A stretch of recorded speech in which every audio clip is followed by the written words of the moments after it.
Bismillahirrahmanirrahim. Assalamualaikum warahmatullahi wabarakatuh. Alhamdulillahilladzi an'ama bi ni'matil iman wal islam wa nusalli wa nusallimu ala khairil anam sayyidina Muhammadin wa ala alihi wa sahbihi wa man ittaba amma ba'du. Sahabat Indosyariah yang dirahmati Allah, fenomena rumah angker atau dalam bahasa Jawa biasa disebut singit atau wingit adalah rumah yang mempunyai energi negatif akibat pengaruh jin atau setan yang turut menghuni di dalamnya. Tanda-tanda sebuah rumah yang banyak dihuni makhluk halus pengganggu tidak selalu ditandai dengan adanya penampakan sosok atau adanya orang yang kesurupan. Jika suasana di dalam rumah tersebut terasa panas, sering bertengkar, malas ibadah, atau bahkan sampai sering sakit-sakitan, bisa jadi rumah tersebut banyak dihuni oleh jin jahat. Ulama karismatik pengasuh pondok pesantren Al-Misbar Mojokerto, yaitu Kiai Haji Husain Ilyas, menuturkan untuk mengusir makhluk halus di rumah angker itu tidak bisa sembarangan.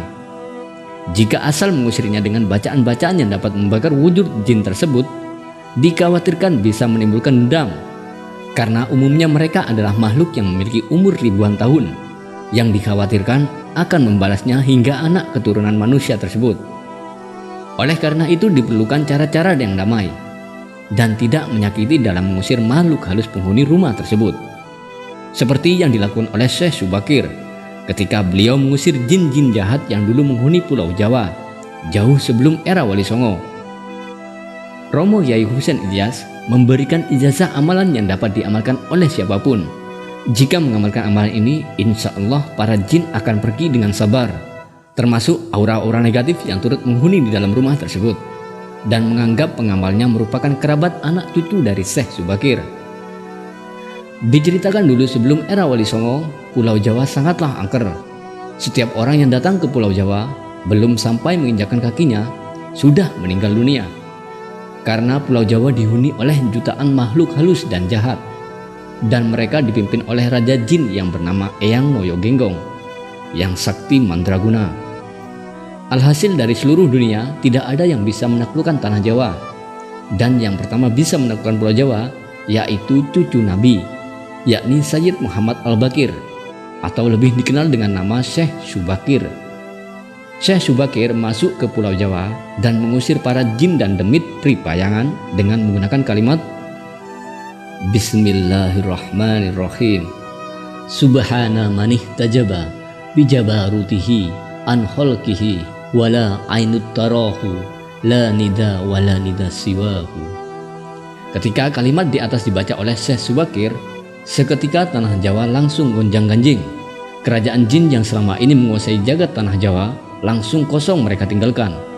Para demit berbondong-bondong pergi menuju laut selatan. Semua jin penghuni tanah Jawa habis.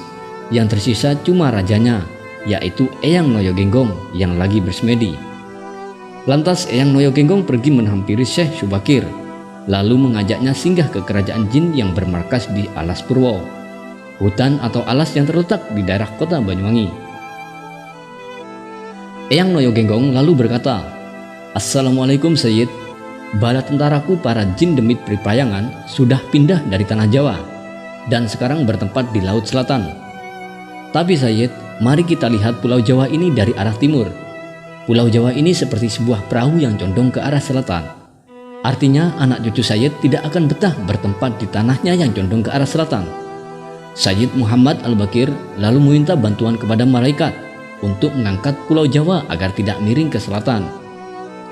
Eyang Noyo Genggong lalu melanjutkan, Sayyid, meskipun tanah Jawa sekarang ini sudah jejak dan kembali lurus, tapi suatu saat tanah Jawa ini akan kembali condong ke arah selatan, karena Pulau Jawa ini letaknya berada di atas ombak. Agar supaya tidak cepat kembali miring ke arah selatan, mari dikasih tumbal sebagai paku bumi. Tumbal pun dipasang. Mereka adalah anak cucu Nabi yang dikenal dengan sebutan Wali Songo. Maka dari itu seluruh makam Wali Songo ada di Jawa bagian utara. Dan suatu hari nanti kalau makam-makam itu sudah tidak dihiraukan lagi, maka jasad yang ada di dalamnya akan kembali ke tanah suci. Mau tidak mau, tanah Pulau Jawa akan kembali miring ke arah selatan. Dan pertanyaan sekarang, apakah tanah Jawa sudah kembali miring ke selatan? Jawabannya sudah.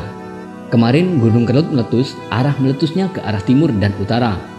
Menurut perkiraan, Pare dan Mojokerto bakal hancur terkena lahar panas. Tapi anehnya, lahar yang tumpah ke arah timur dan utara berputar arah ke arah barat, naik ke gunung, lalu turun ke arah laut selatan. Ini menandakan bahwa Pulau Jawa saat ini sudah kembali condong ke arah selatan. Sahabat Indo Syariah yang dirahmati Allah, berikut ijazah amalan yang diajarkan oleh Kiai Haji Husein Ilyas. Yang pertama, siapkan media garam atau pasir secukupnya. Kemudian bertawasul atau kirim bacaan Fatihah kepada Nabi Muhammad SAW. Yang kedua, bertawasul kepada Sayyid Muhammad Al-Bakir atau Syekh Subakir radhiyallahu an. Yang ketiga, bertawasul kepada kedua orang tua kita. Dan yang keempat, bertawasul kepada yang membuka tanah desa kita. Dan yang kelima, bertawasul kepada yang mengizakan amalan, yaitu kepada Kiai Haji Habah Husein Ilyas. Setelah itu baru membaca Subhana man ihtajaba bi jabarutihi an khalqihi wala ainu tarahu la nida wala nida siwahu. Dibaca 91 kali dalam sekali duduk. Sesudah itu kita tiupkan ke pasir atau garam yang sudah kita siapkan tadi, dan lalu kita taburkan di area luar rumah atau di tempat yang kita rasa adalah tempat jin atau setan yang bersarang.